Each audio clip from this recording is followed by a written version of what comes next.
now we have our president of ACP, Association of Clinical Pharmacologists, Professor Santanu Kumar Tripathi sir. Santanu Kumar Tripathi sir currently also the principal at the Institute of Jagannath Gupta Institute of Medical Science and Hospital, JIMS Boj. So welcome sir in this workshop of good clinical practice. Sir is also the vice president of FARSI, Forum of Ethics Review Committee of India. So we are really delighted to have Professor Santanu Kumar Tripathi sir. And Professor Santanu Kumar Tripathi sir needs no introduction when we talk about research, clinical research and ethics in India. So welcome sir. May I now request Clarnet team to please share the PPT of Professor Santanu Kumar Tripathi sir. Over to Professor Tripathi sir. Thank you, Dr. Samasdar, for the kind introduction. And I would request people there to upload my PPT, PowerPoint presentation slides. I had some issues with my laptop, so I shared that. Sir, uploaded, sir. Okay. Already yeah, I find it in my screen. Thank you very much. Thank you. So this topic today assigned to me is good clinical practice documentation. Along with that, I was also asked to touch upon the audit, and but then I understand that it has been already handled. Dr. Sandhya has already spoke on that audit, monitoring, and inspection, etc. So I'll be brief on that part. Let us talk about documentation and documents as per the good clinical practice guidelines. So may I have the first slide? Next slide, please. So basically, when you talk of documentation, in clinical research practice, documentation is all about the what, how, and why things are done in clinical research, and by whom, when, and where they are done. So what we are doing while we are conducting clinical research, how we are doing that, and why things are done in the manner we are doing. And then who is doing that, when it is done, that is the time, real time, and location, site, where it is being done. So all these are relates to documentation as per the good clinical practice guidelines, ICH GCP or WHO GCP. All these GCP documents, GCP guidelines, they guide us about documentation.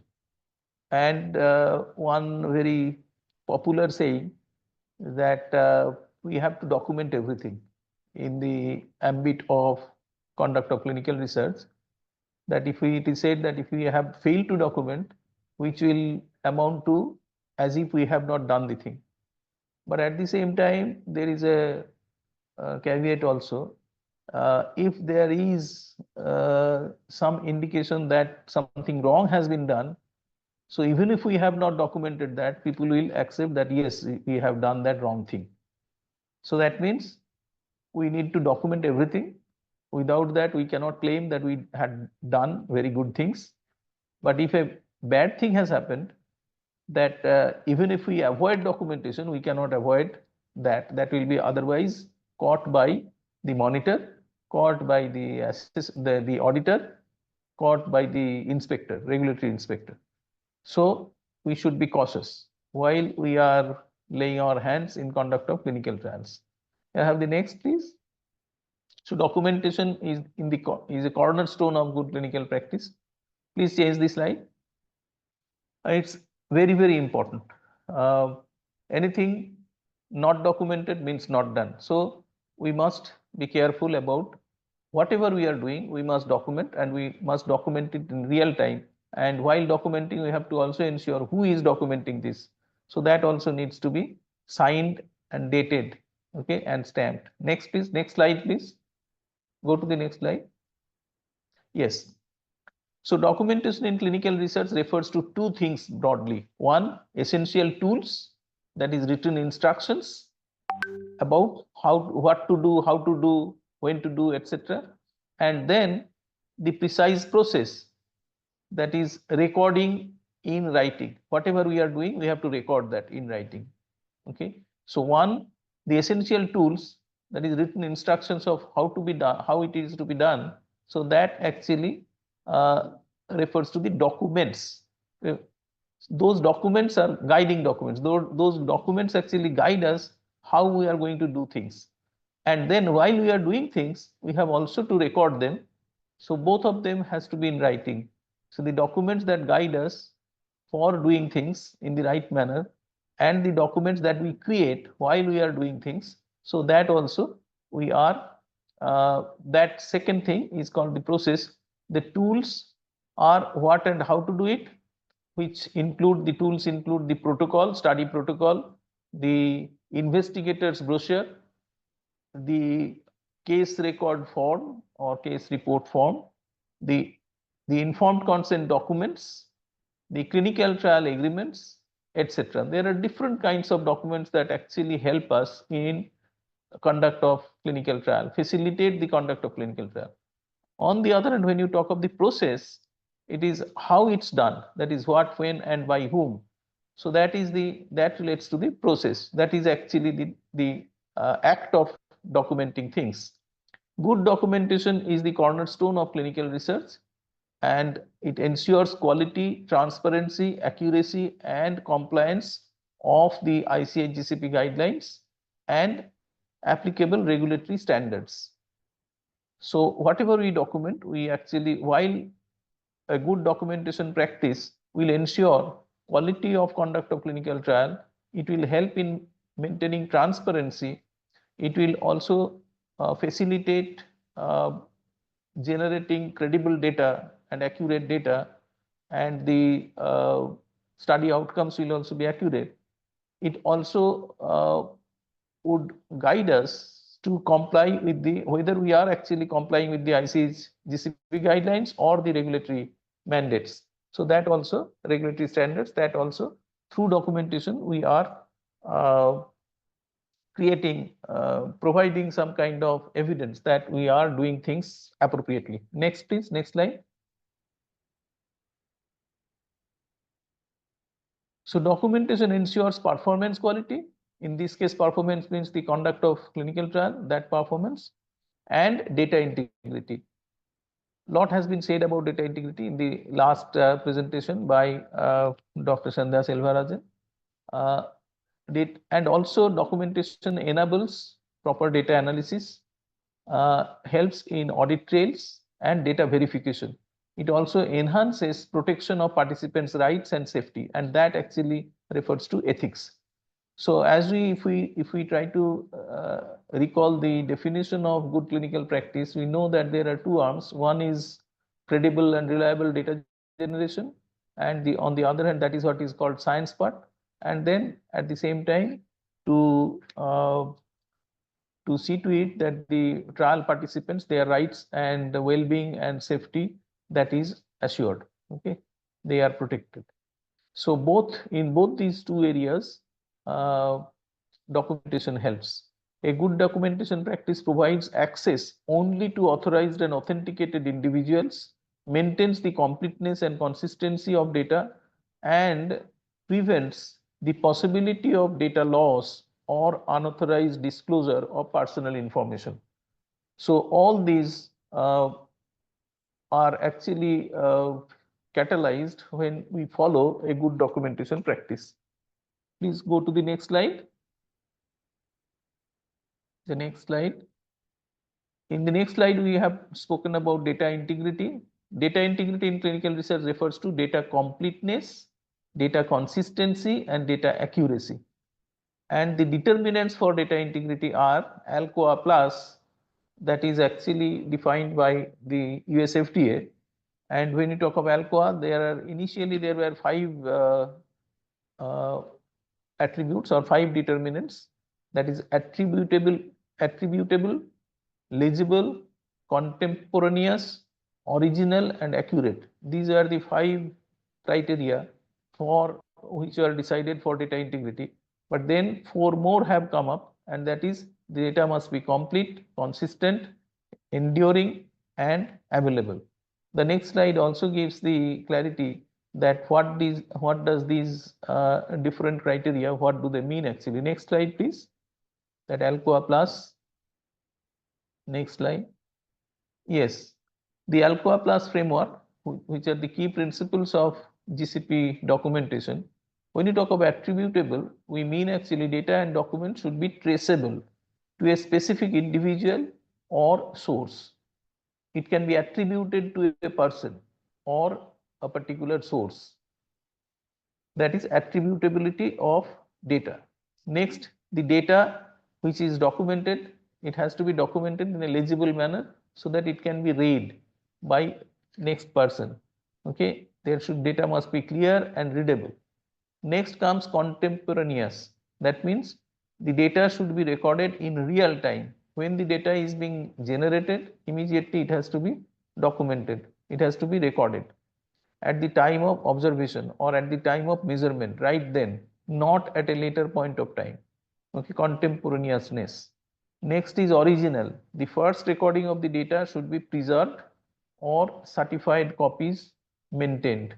So originality of the data. Okay, and last is accurate. Data must be correct and error free. So these are the how the data should be when we are trying to generate data. What should be the quality of the data that has been originally identified and described, that is ALCOA. But later on this ALCOA plus has come up. Next slide, please. Four more criteria has been identified. Next slide.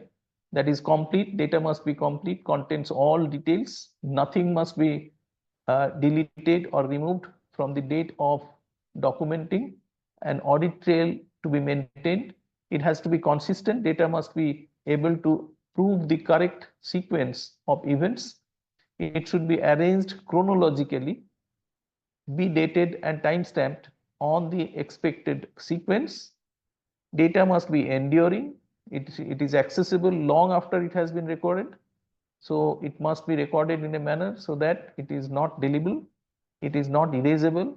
Okay, the material used to record that data should be long lasting and durable. And lastly, data must be available when it is needed. That means data should be retrieved when it is needed, even long after the data has been generated and recorded. It should be accessible for review and for inspection whenever needed. And it should be easily retrievable over the lifetime of the record. Okay, there is also finite time how long the data is to be stored. Okay, how long the clinical trial data are to be stored. There is also, in case of ethics committee related documents, they are to be stored for 5 years, and the clinical trial investigator related documents, site related documents, they are to be stored for 15 years. That is the usual practice. Can I go to the next slide? Next slide, please. So this is the summary of ALCOA plus principle. I'm not repeating this for want of time. I can go to the next slide, please. We have already discussed this. Go to the next.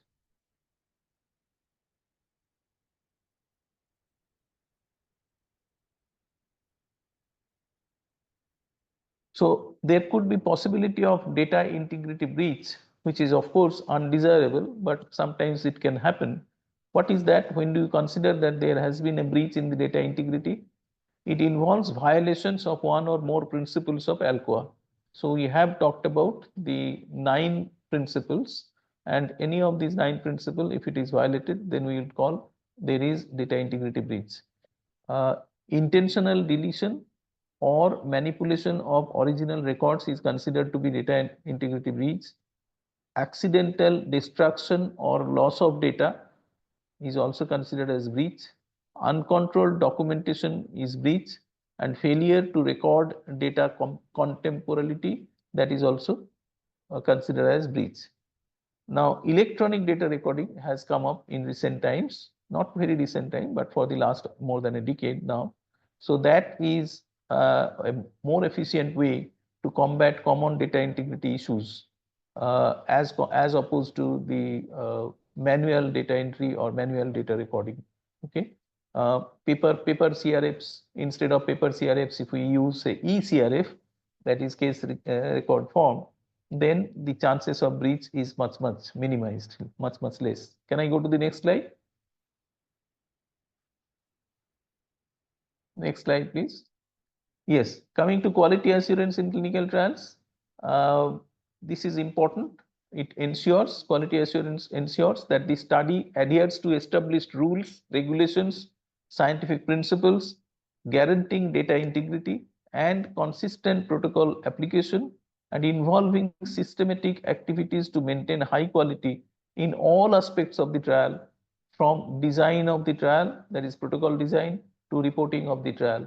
That is when you have completed with your research and then you are actually reporting it, whether it is in a conference or whether it is submitted to the regulator or whether it is published in a journal. So that is reporting of research. So in all aspects, in all steps, we need to maintain quality, assure quality. Next, please. And how can you do that? Next, please. Uh, Major aspects of quality assurance in clinical trials would include protocol adherence. So whatever protocol we have developed, what we have decided a priori, we will go by that. Okay, that is adhering to the protocol. SOP compliance for conduct of the different, because clinical trial otherwise involves lot many different types of activities. For each activity, we can develop SOPs. And while doing this, in order to maintain uniformity and maintaining the standard, okay, compliance with the standards, SOPs would help us in doing that. And interpersonal variability can be minimized to a great extent by complying with the SOP. So for maintaining quality of data, we should follow the SOPs, which are also designed a priori. So SOP compliance is an important step towards quality assurance. Documentation is also a quality assurance matter. So through documentation only, we can ensure quality of a conduct of a clinical trial. Audits and inspection, which has been already discussed by Dr. Sandhya. So they are also actually strategies towards assuring quality. Risk management, okay, plan. So that also helps in quality assurance in reference to protection of the study participants, and training and competency of all people in the clinical trial conduct team.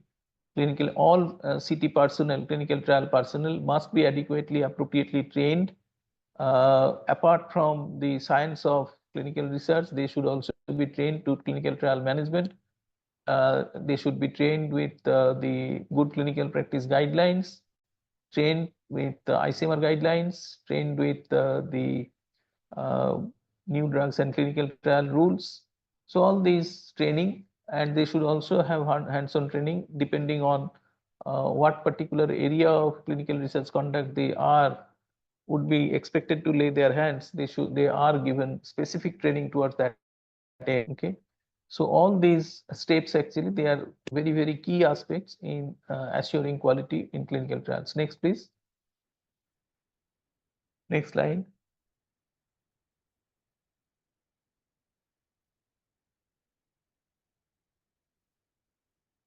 Audit and inspection has been already spoken.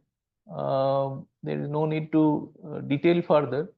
The basic difference between audit and inspection is the regulatory audit is called inspection, but otherwise audit, when you talk of audit, it is the sponsor's responsibility to ensure data quality and conduct of clinical trial would be of good quality. So that's why they would be, otherwise on behalf of the sponsor, industry sponsor, they would be sending independent auditor who is a trained person how to do it to the site, where and uh, they will come uh, giving prior intimation that they would be coming next week or within another 3 days or so. So they will give sufficient time for the site to prepare itself for the audit, and then they will stay at the site for 1 day or maybe maximum 2 days. And during these 2 days or 3 days, they will try to look into each and every aspect of the trial conduct, whether they have been conducted, okay, in fullest compliance of the protocol, the guidelines, GCP guidelines, the new drugs clinical trial rules, etc., etc. and if there are any discrepancy error that can be identified, and then they will say how the site can improve its functioning, how they and they will give a comment on their finding, their observation on the quality of the conduct, what are the areas where serious lapses or serious deviations have happened, etc., etc. Accordingly, they will also provide that corrective action, preventive action list, which has to be responded to by the PI, principal investigator at the site. So audits are actually systematic independent examination of trial related activities and documents to verify data accuracy, completeness, and adherence to protocols, GCP guidelines, regulatory requirements. And audit at the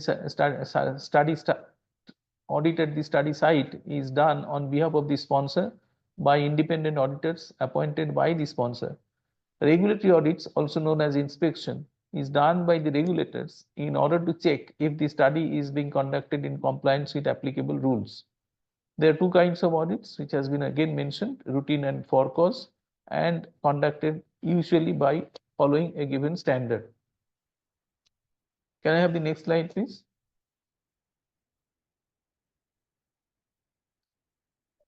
This is about the purpose of audit and inspection. Basically, again, I'm not going to detail, particularly focusing towards ensuring data integrity, ensuring protocol adherence, to what extent they have been, the study team have been adherent to the protocol, ensuring GCP compliance, ensuring regulatory requirements and regulatory, whether it has been followed all the regulations, quality assurance to ensure, and identifying the issues where it has gone wrong, where there has been deviation of significance. So they are to be identified, as I have already mentioned. Next, please. Next slide. So these are the key aspects how audit is done. Any audit, they will identify the scope of audit clearly, and the scope defines the areas of audit, which activities, which processes, and time period during which the audit will be undertaken. It is carefully planned. A detailed audit plan is developed outlining the scope, objectives, procedures. Then it is executed on the day when audit is conducted. Finally, it is reported. A comprehensive audit report is prepared, okay, which outlines the findings, observations, recommendations, and then there is follow-up, corrective action, and preventive actions they are taken. Next slide, please. Next slide. How the site can get ready for an audit, impending audit. They need to educate their site staff. They need to document the management of maintaining well-organized and updated trial documents. All the clinical trial documents, they are to manage them properly. Go to the previous slide, please. Go to the previous slide. They need to understand the protocol to ensure that personnel understand the protocol and the scientific details of the trial, identifying responsibilities of the different members of the study team, which team members are responsible for which activity or specific aspects of the study, okay, whether the study team members present on the day of audit, they are otherwise been able to actually address the audit or encounter the audit, keeping in mind what categorical role they were assigned at the beginning of the clinical trial. That is what is called duty delegation. Okay, so the auditor can match that, what activity you had been engaged and what was your originally the what duty was delegated to you, whether they are matching. And finally, communication for good audit, encountering a good audit, one should be also very good in their communication, establishing clear communication channels with the auditor. Next slide, please. Now coming to the different documents, as I said, the tools that help in conducting clinical trials in the most desired manner. The most important tool probably is the clinical research protocol. A protocol is a document that outlines the study plan and describes the background, rationale, objectives, design, methods, and statistical considerations and organization of a given clinical research project. So it is a blueprint actually. Protocol is a blueprint or a cookbook of the conduct of a proposed study. So once we have, if a protocol has been developed very nicely, appropriately, that helps in conduct of a, that makes the job easier to conduct of the study becomes okay more easy. What we need to do is to follow this protocol. Protocol also serves as a binding document, and it continues. It ensures the safety of the research subjects and integrity of the data that are collected. These are the two important objects of good clinical practice, as we know. Next, please. Next slide. Next slide, please. Now, these are the different elements of a research protocol. So, usually, regulatory clinical trial protocol is a quite fat document, and there are many sections or chapters in that document, starting with the general information, then the study rationale and background information, then the study objectives, study design, study methods, the other safety considerations of the study participants, follow-up plan, data management and statistical analysis, quality assurance, expected study outcomes, dissemination of results and publication policy, duration of the project, anticipated problems and how to address them, project management, ethical issues, the budget, how to handle that budget, and supplementary support in the for the project, and collaboration with other researchers or other institutes, curriculum vitae of all investigators, other research activities of investigators, and references. These are briefly the different elements of a research protocol, and it has to be properly okay. The cover page also gives a clear idea about the um, ownership, or rather the responsibility of this protocol, who has created this protocol, when was it created, and what is the protocol version, okay, and what was the protocol date, okay, date first when it was developed, and then if it has been revised further, when was it revised, whether it is the version number 1 or 2 or 3, whatever. So all these are to be there in the initial pages, and that itself is another skill. Writing a good clinical trial protocol is a specific skill that one can train himself or herself, and writing a good protocol makes things easier for people who are actually at the site conducting the uh, clinical research. Next, please. Next slide.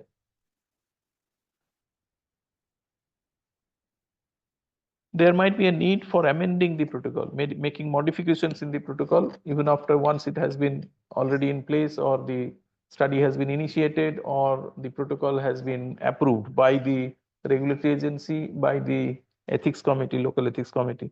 A protocol amendment in the context of research or trials refer to a formal change or modification made to a study protocol after it has been approved, which can impact the conduct of the study and the study outcome, whether the outcome is a desired outcome, desired benefit, or the participant safety.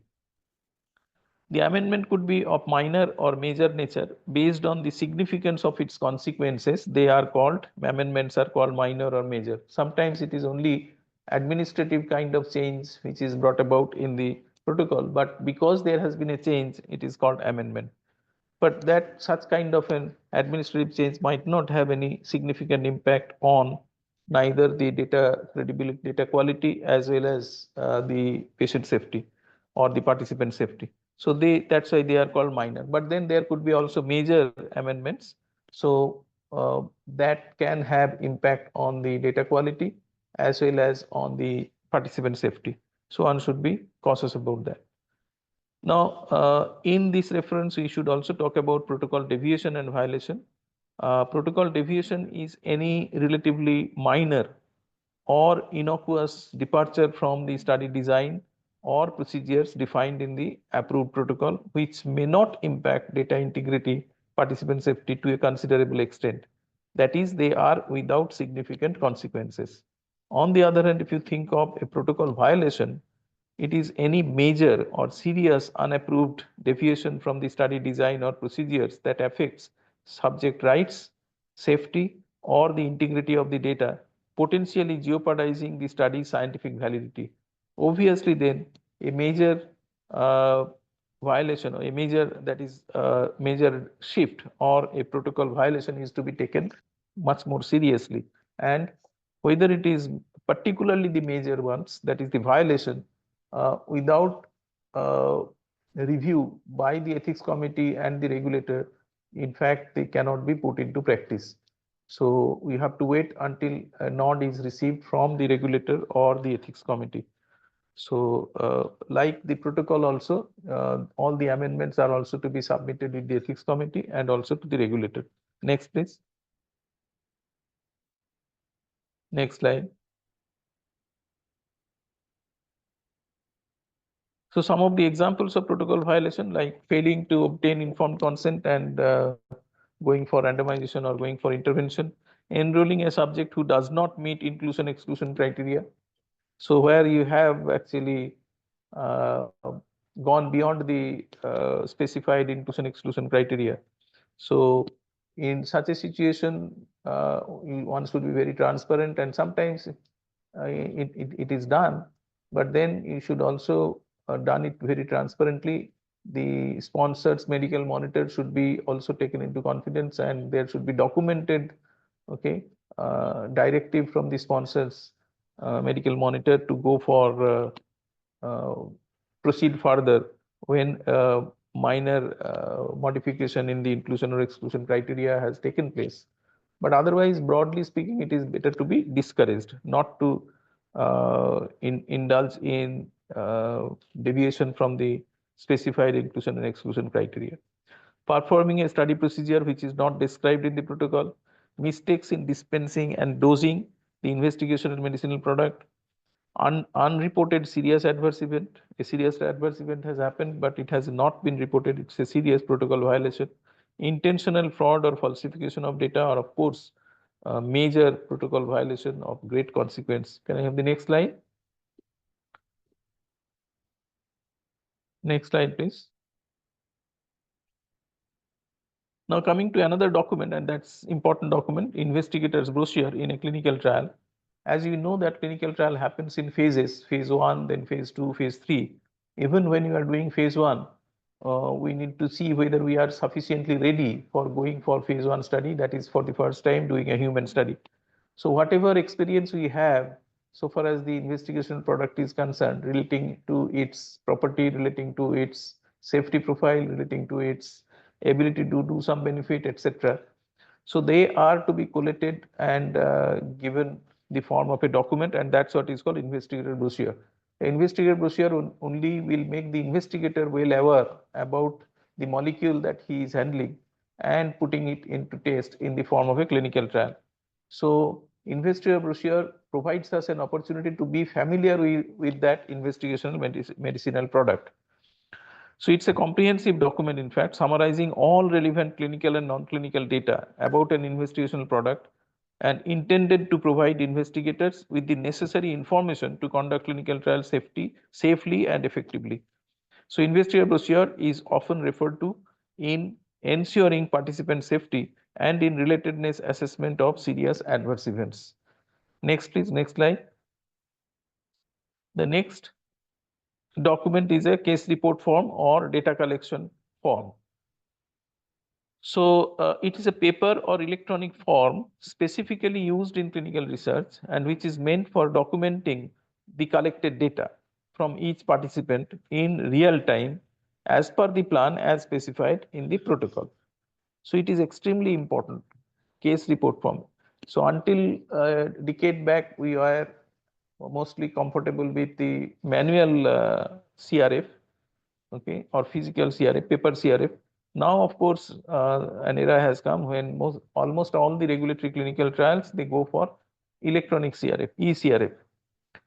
In academic clinical trials, we cannot have that luxury probably most of the time, and we still go for paper CRF.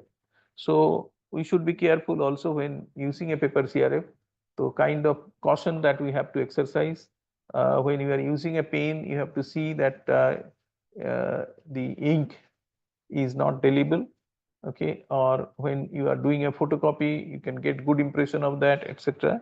Is to be, and that's why they say that you should write with a black ball pen, and there should not be any attempt to smudge if we have committed an error. So just use a thin line to strike it out and write the whatever correction you have to make, and also put your signature and date it. So that is how the correction has to be made in the CRF, or for that matter any other document that is used in any other documentation process. In case of clinical trials, both the efficacy, that is desired response, and safety data, adverse events, are documented in the CRF. For capturing the serious adverse event, of course, we have a separate and dedicated form. Separately, we have to uh, uh, document that in a different form. Next, please. SAE form, we call it, serious adverse event form. Next, please. Another document, important document, is clinical trial agreement. It is a legally binding contract between a sponsor, which is mostly a pharmaceutical company, and a research site, whereby the hospital or the university and the investigator, they represent the research site.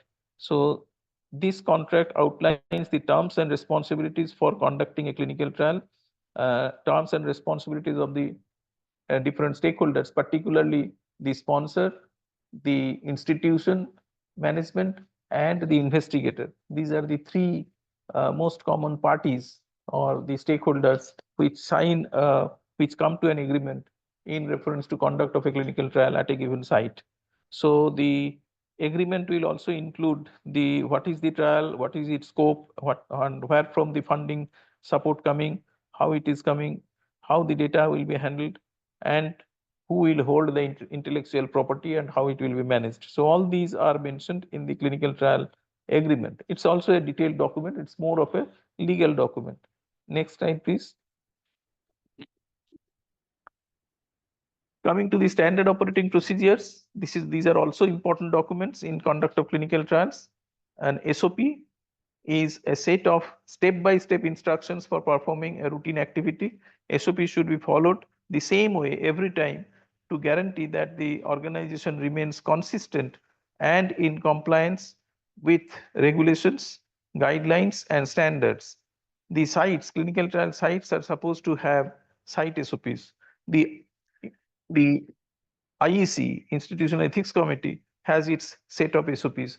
So people will follow while they are engaged in different activities, they will follow and be guided by the SOPs. Next, please. Next slide. Source documents in clinical trials. This is also an important document that we use in clinical trial conduct. Source documents are actually the original records and data that form the foundation of data collection and documentation, enabling the reconstruction and verification of trials findings. So truly speaking, like say for instance a laboratory report, that is a source document. So when we are transcribing the information from the laboratory lab report to the CRF, there is a possibility of an error of omission and commission. So in order to check at a later point of time, we should also have access to the source document, that is the laboratory report or an X-ray plate or an X-ray report, okay, imaging report, etc. So that is called source document. The document which acts as a source from where you are transcribing information to the other key document, that is the CRF. Source documents are essential for ensuring data integrity and accuracy, supporting regulatory compliance, and protecting the rights and safety of trial participants. So it's very important. Source document verification is an important activity in monitoring, in audit, and also, of course, while conduct of the clinical trial by the study team, by the PI and the co-PI, etc. Next, please. So these are some of the examples of the source data, whether it is medical records, lab reports, diaries, dispensing logs, ECG printouts, case report forms, and X-ray images, radiological reports. Sometimes, as I said, that these days we use electronic case report form. but at the same time, we actually the convention is common practice is there also you initially use a physical form or a paper CRF, and then from that paper CRF you transcribe into electronic CRF, so that the paper CRF remains the source document for all practical purposes, and they are also to be preserved, providing opportunity to the monitor, the auditor, or the inspector that the correctly data has been transcribed in the electronic database. So this is about the some of the common examples of source document. So thank you very much. My job was actually to discuss about documentation and quality assurance, how good documentation practice helps in assuring quality of conduct of clinical trials. So I hope we have touched upon most of the key areas, but this is a huge topic. Given the time constraint, we have just discussed the very basic and the principles. But if there are questions and comments, I will be very happy to address them. Thank you. Over. Thank you, sir. Thank you very much. Really, this is a separate workshop topic. I think good documentation practice is a separate workshop topic, and I think you had make it in a 30 minutes talk. So really thankful for your insightful lecture.